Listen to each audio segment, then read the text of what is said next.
অন্ধ হয়েছি বাবা, আমার স্বামী মরণের 1 মাস আগে ডাইন চোখটা অপারেশন করছি। পরে কানতে কানতে দুনো চোখ গেছে আমার। রাতের আধারে যখন চারদিক নিঝুম হয়ে আসে, তখন একাকী বিছানায় শুয়ে নীরবে কাঁদেন ৭৫ বছর বয়সী আমেনা বেগম। চোখের জল আর পুরনো দিনের স্মৃতিতে প্রতি রাতে ভিজে যায় তার বালিশ। অথচ একসময় স্বামী আর একমাত্র সন্তানকে নিয়ে তারও ছিল একটি সাজানো সংসার, এক বুক ভরা স্বপ্ন। কিন্তু ভাগ্যের নির্মম পরিহাসে সব হারিয়ে এই অন্ধ মায়ের শেষ ঠিকানা এখন বৃদ্ধাশ্রমের 4 দেয়ালে। আমেনা বেগমের জীবনের গল্পটা ভীষণ যন্ত্রণার।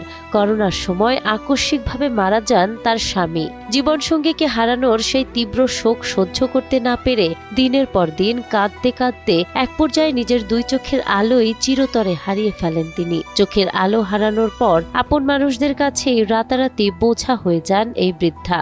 এর কিছুদিন পর তার একমাত্র মেয়েটিও পৃথিবী ছেড়ে চলে গেলে সম্পূর্ণ নিঃসঙ্গ হয়ে পড়েন তিনি। অন্ধ হয়েছি বাবা, আমার স্বামী মরণের 1 মাস আগে ডাইন চোখটা অপারেশন করছি।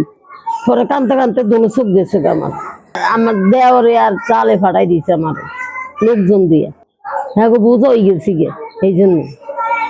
সেবা করার মতো কেউ না থাকায় প্রায় 7-8 বছর আগে একজন তাকে এই বৃদ্ধাশ্রমে রেখে যান। আজ বয়সের ভার আর অন্ধত্বের অতল অন্ধকারের মাঝেও এক জীবনের না বলা কষ্ট বয়ে বেড়াচ্ছেন তিনি। যে মা সবসময় পরম মমতায় পুরো পরিবার আগলে রেখেছিলেন, জীবনের শেষ প্রান্তে এসে আজ তিনি বড্ড একা।